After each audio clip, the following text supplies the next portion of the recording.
introduction, and I'll start now. Today is Friday, August 15th, 2003, and this is the beginning of an interview with Tom Parsons at his home. Mr. Parsons is now, how old? 79.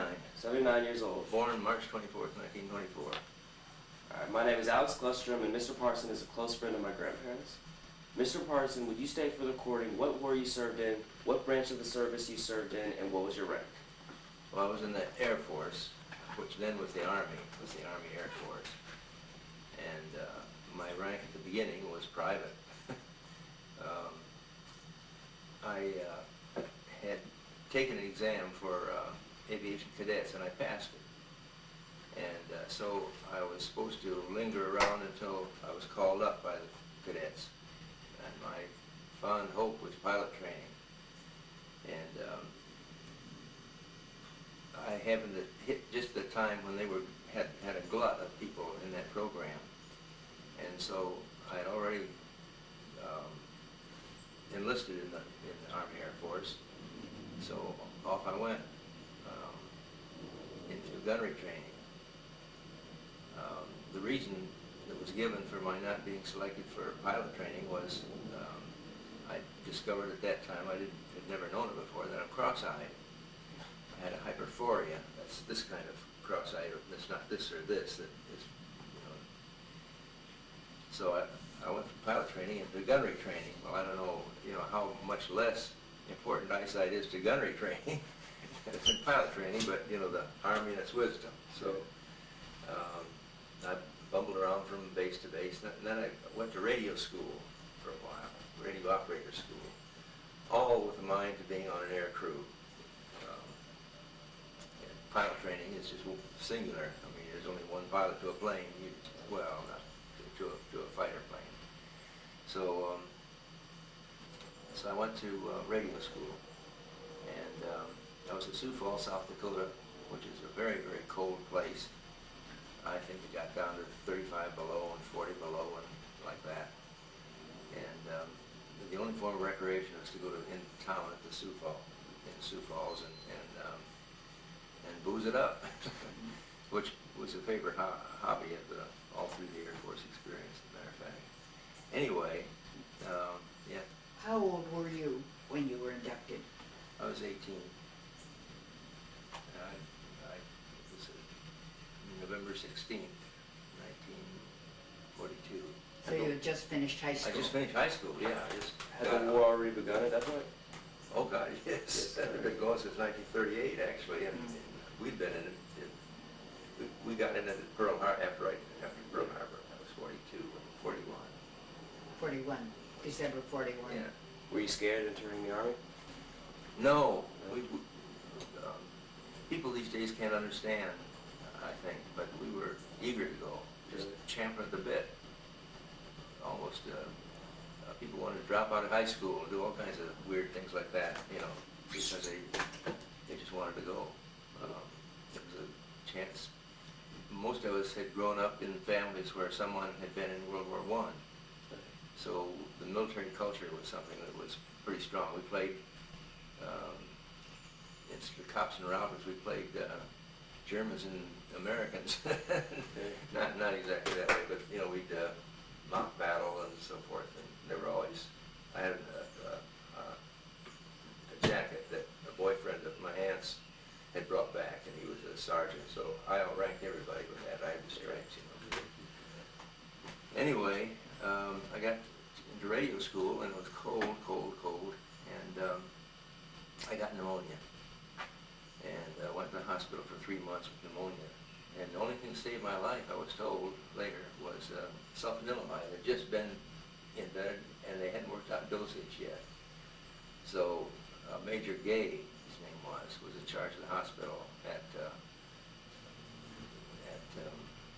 Madison, Wisconsin. It was a military hospital. And he gave me a dose of sulfanilamide that was later found to be lethal in most people. But it cured me in a hurry, 3 months. And so then I went, without leaving out some detail, I finally wound up in gunnery school, as I said, at Harlingen Army Air Force Base.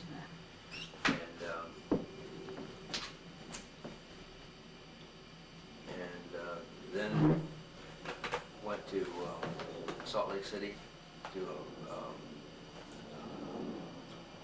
replacement depot, they called it, but what it was matching up people for crews. And our destination at that point would be likely to be in a 4-engine bomber. There were two of them. The B-17 was the old steady that had been around for a long, long time. And the other was a B-24, which was B-17 people rankle at this, but it was actually designed as an improvement on the B-17. It carried twice the bomb load and went faster. And one thing, it didn't go higher. B-24 could go pretty high, so they always were comforted when we flew on missions with them because we'd get hit first by the flak in that aircraft. So, anyway, we went to Westover Field. Once we got a crew assembled, got a pilot and a co-pilot, and the bombardier, navigator, radio operator, left waist gunner, right waist gunner, Sperry ball gunner underneath, and tail gunner, of course. So how many people total would you say? 10. 10 total? 10 to a crew of both the 17 and the 24.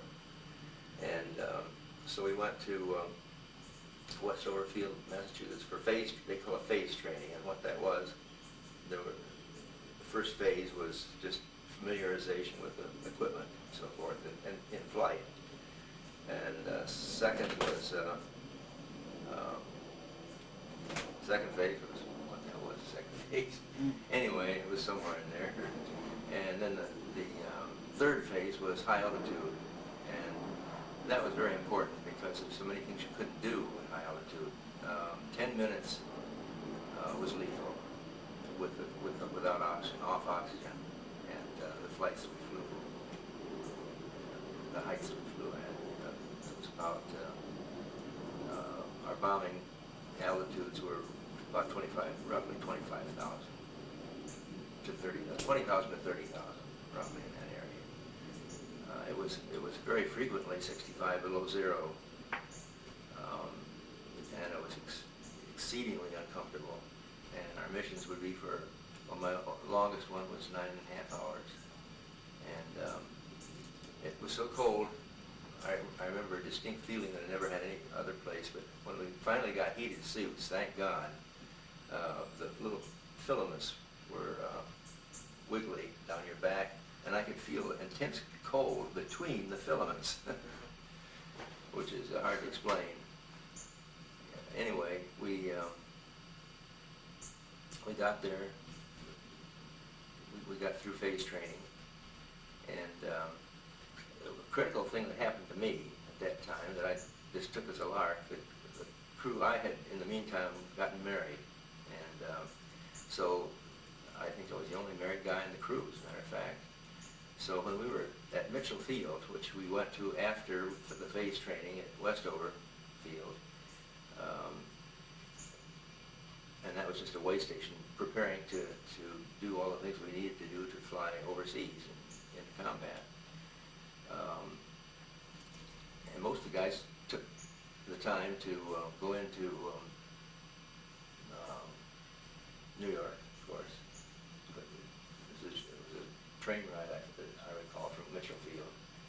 And see the Rockettes and, see the shows and so forth.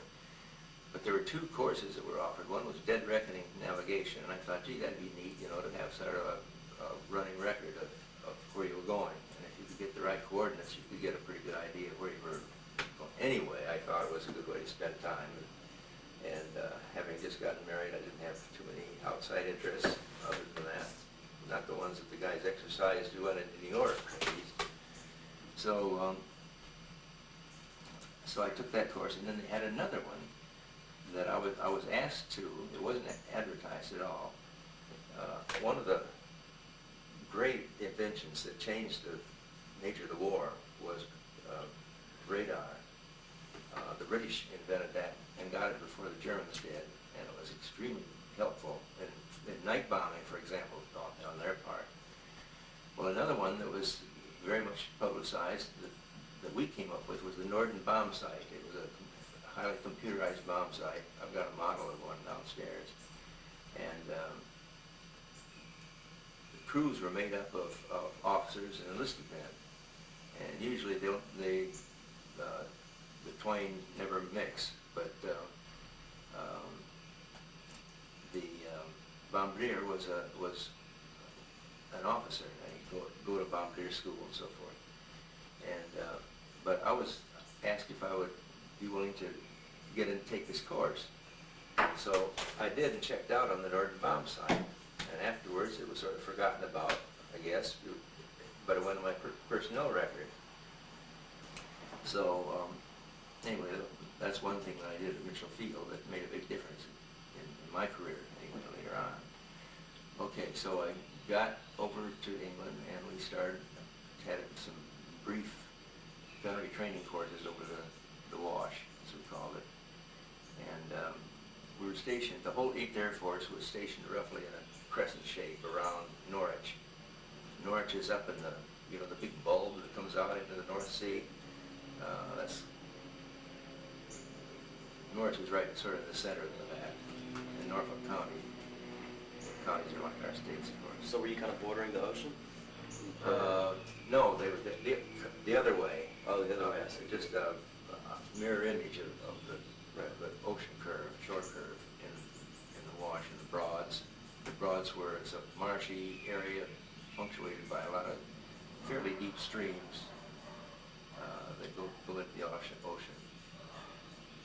Anyway, so then we started our missions, and somebody described typical combat mission as hours of sheer boredom, punctuated by brief periods of sheer terror, and that was the way it was. The significance of what we did of the Air Force was it had become evident earlier. I don't know if you guys know about the Dunkirk invasion. At the very beginning of the war, the whole British Army went a great force into France, and where they were sitting ducks for the Stuka bombers of the Germans, and that demonstrated in a way that they never forgot how important air superiority was. You could not mount an invasion on the continent, with the land army, if you didn't control the air, because they were just literally, you were in target practice. The losses were great. So we were trained for high altitude daylight bombing, precision bombing. It was impossible. It had never been done before. And the British said, you're crazy. We'd see the RAF guys and the Lancasters and the Halifaxes. Their pattern of bombing was to go over Germany and sit over big industrial cities and just boom, boom, boom, boom, boom all night long. Scare the hell out of people, of course, and it probably would slow industry down in those towns and commerce and transportation and so forth. But it was highly inaccurate, and it didn't really stop anything. It didn't stop blow away industry or anything like that. Our concept was to be very precise and bomb exactly, have our bombs go and explode exactly where we wanted them to. And with the Norden Bombsight, this became a possibility. We used to joke about dropping a bomb into a pickle barrel, which actually has a story behind that. But anyway, that was the idea. That was our desideratum as far as bombing is concerned. Very, very different from the British. And as I say, they never bombed at any time and were scared to hell out of even the thought of it. We, on the other hand, yeah. So was this the time that Germany was bombing England? This was after that. After that. Yeah. And it didn't affect me, so I just left. I didn't say anything about that. Yeah, I was just curious. That was all. Although that was fresh in the minds, of course, of people in England, the Battle of Britain. And I was there just at the end of that, and the end of that was not the RAF fighters. Remember Churchill's statement, never in the annals of all mankind have so many owed so much to so few, so many owed so much to so few men. The losses were terrible for these young men. They were, most of them, Oxford, Cambridge, and I attended a conference at one of them, that's beside the point, one of their landing started bombing, and to get back to Dunkirk, I wasn't there at the time of Dunkirk, but I was explaining what we were doing there. We were supposed to. This is not commonly known, but General Doolittle, our commanding general, admitted to this, that in the guise of blowing up German industry and destroying it and making it dysfunctional, in the guise of doing that, our real purpose was to lure up the Luftwaffe. These guys were pilots, the best corps of pilots, military pilots that anyone had ever seen, the world had ever seen. They had sharpened their skills in Spain, the Spanish Civil War, illegally, but they did it anyway. They were really good. The ME-109, which was their lead aircraft, was had distinguished itself in many air races and won many prizes. It was an extremely fast plane, and it carried armaments nevertheless very well. So Doolittle admitted that in the guise of destroying industry, which of course we seriously intended to do, the real purpose was to lure up the Luftwaffe, these terrific pilots, and shoot them down, and destroy them, and get rid of the Luftwaffe, so that then we could have D-Day. When D-Day came, there's a funny story about the only two German pilots in the Luftwaffe who protected the whole coast. And if we have time, we'll talk about that. But anyway, we were supposed to do that, and so that meant that we were literally sacrificial targets for the Luftwaffe. Why it was expected, seriously, that our pilots, our P-47 pilots and P-51 pilots could outfly, outmaneuver, and defeat the German pilots, I don't know, and that's a mystery. Sheer Yankee stupidity, I guess. They take chances that nobody would take. But anyway, the real purpose was to act as, for the heavy bombers, was to act as targets for the Luftwaffe, so that the P-51s, the P-51 was developed as an aircraft that could fly with jettisonable gas tanks, to fly anywhere we could fly. Earlier, when I first got there, we had RAF escort, and they would take us to the coast and say, "Bye-bye, boys." For many of them, it was permanently bye-bye. So consequently, ours was an experiment that failed, a failed experiment that persevered. It wasn't revealed in the American press, our losses. We lost 26,000 men. Nobody escaped having at least half of their barracks wiped out. You come back and you'd be, thank God you're here, thank God you're here, you know. We lost more than the Marine Corps did in all of World War II. 26,000. 28,000 were shot down and didn't perish, but were in prison camps, they're POWs. And I think about 35,000 were casualties, non-fatal casualties. See, that's in sharp contrast, say, to the Iraq War, where you figure not even hundreds were killed. This was always thousands. Well, that's why they say it was a failed experiment that won, because if that had been publicized in the United States, the outcry would have been probably pretty bad. The purpose of one of the big publicity films by William Wyler, the great director, was Memphis Belle. I don't know if you've heard of that or not, but that was the first. I know the pilot of that plane, as a matter of fact, and I knew the crew. They were the first to complete tour of 25 missions. By the time I got there, it wasn't as bad as it had been. And the losses weren't as great. However, one of the missions, my worst mission, was the worst one in terms of losses of men and material and airplanes that my squadron had. There was a place called Bernburg, and I think we lost, our squadron alone lost about 80 aircraft. That's 800 men. And that's typical of the kinds of losses we had. They were really, really very bad, very serious. So anyway, I was lucky and got through the thing and came back, and after a liberal period of leave time, which is much enjoyed because as I said, I'd just gotten married before I went over there. I went to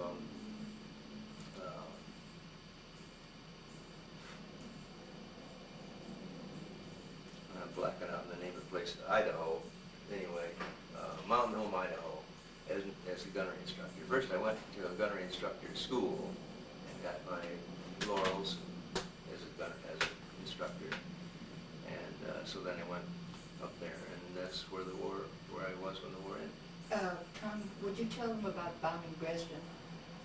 I wasn't there. You weren't I in Dresden. wasn't there. However, the central problem with hi, On camera. we're on camera. Why just not continue? The offending thing, or the controversial thing about Dresden was a firestorm. And I don't understand the physics or the chemistry, maybe you guys do. But fire feeds on fire, and it depletes oxygen totally, and it melts everything. It's just, and it's the thing that goes on wholesale, you know, when an atom bomb is dropped, you see. But when this first happened, was I didn't even recognize it. when this first happened was. I think Bremen was the first firestorm, and I remember flying on missions. My longest mission, I told you, was 9.5 hours. It was to a place You were in called the air 9.5 Bullets. hours? Yeah, and it's under, people don't, there were so many casualties, people don't worry about the discomfort of the doggone thing. But anyway, I remember going there, and I saw, I might be amiss on the exact dimensions, but it was a solid column of smoke. It was like a mushroom cloud.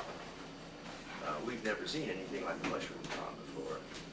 And it rose up, I think, about 75 miles. It was way up over, we were flying about 30,000 feet, I think. And it went way up over our heads and then sort of mushed out. And that was 2 days after the bombing of Bremen. It was an all-out saturation, round-the-clock bombing. It just destroyed the place. That was what happened to Dresden. And I think that the questions that have been raised about it have to do with the international politics and things that are far above my field. But that kind of saturation bombing happened. An interesting thing that sort of backs up my contention that our main function in the war was as decoys, as targets for the Luftwaffe, so that they could be drawn up and shot down, was Berlin. Our worst missions, and I think the worst reputation of any target had was Berlin. Well, Berlin was a sterile target. I mean, they don't manufacture anything except tons of paper, you know, and records and things like that in Berlin.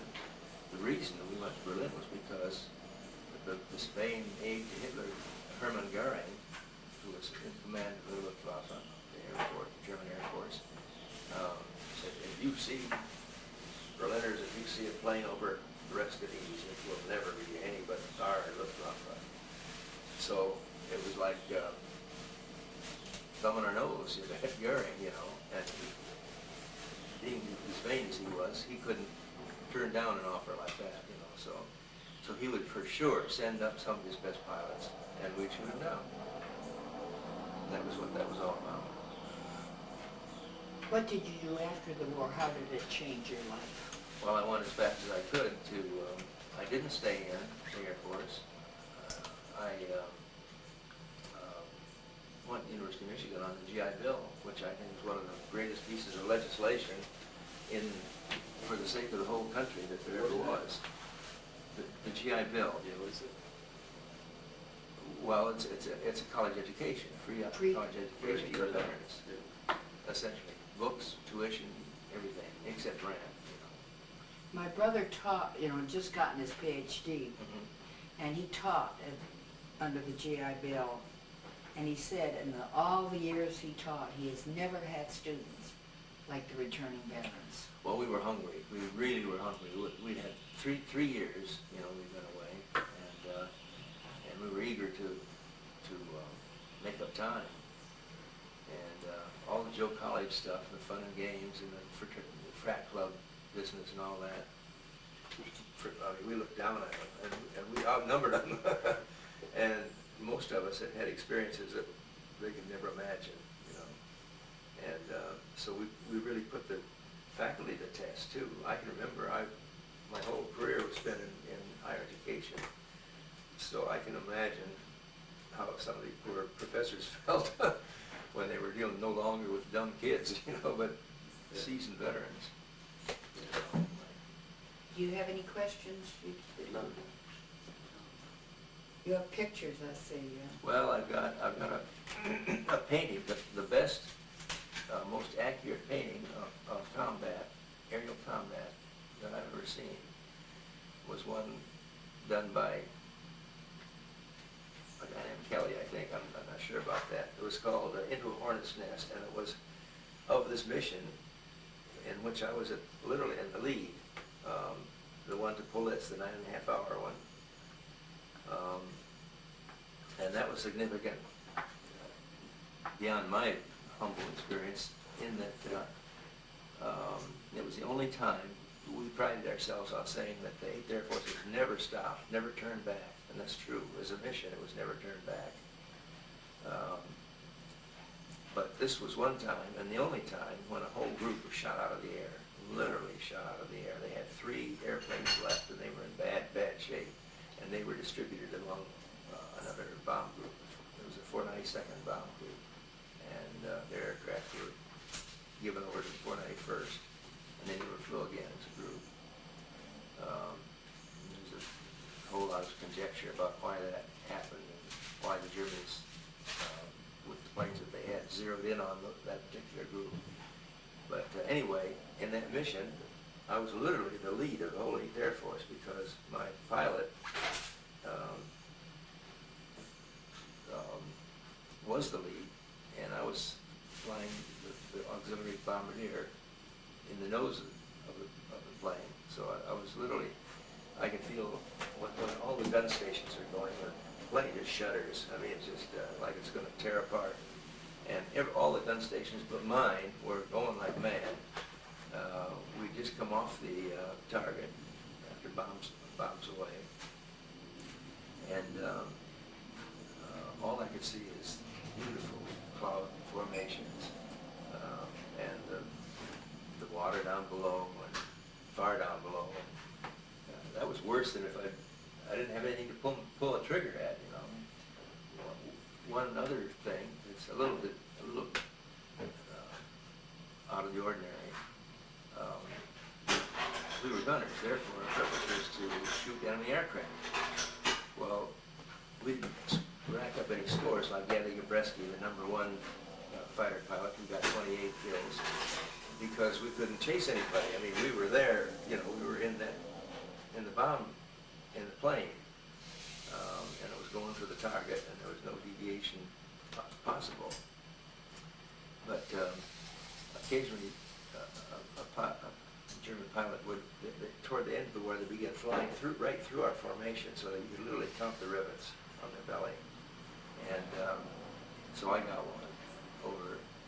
How that happened was right after D-Day, there was a great concern that Rommel was going to bring his tank corps up and engage us, and that would really stop this.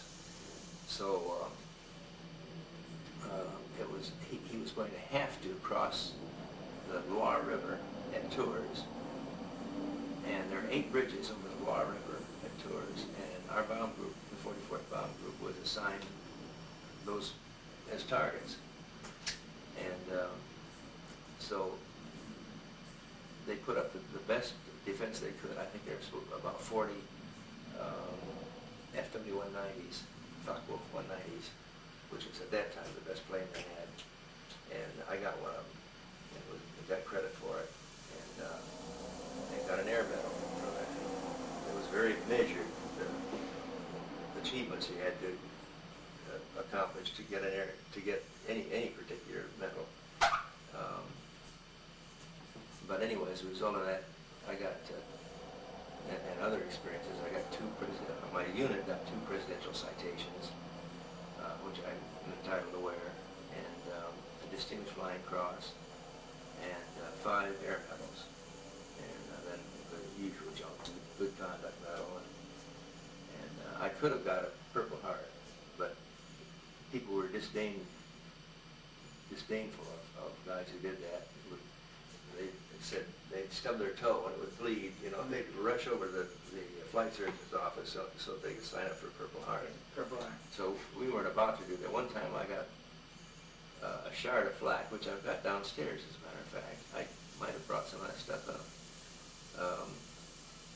And it lodged itself in an unmentionable posterior position of my anatomy. And there was copious bleeding. But I wasn't about to go over and What sign rank it. Oh, no, were I you? wish I had. What rank were you when you left? Staff sergeant. Do you all have any others? Do you want, are there any pictures that you can leave with the society? I'd like to see some pictures, even if you can't leave them, I still like to see. Yeah, sure. Can you turn the camera on? Or should we leave it off? Should I turn it off? Let's see if I got any.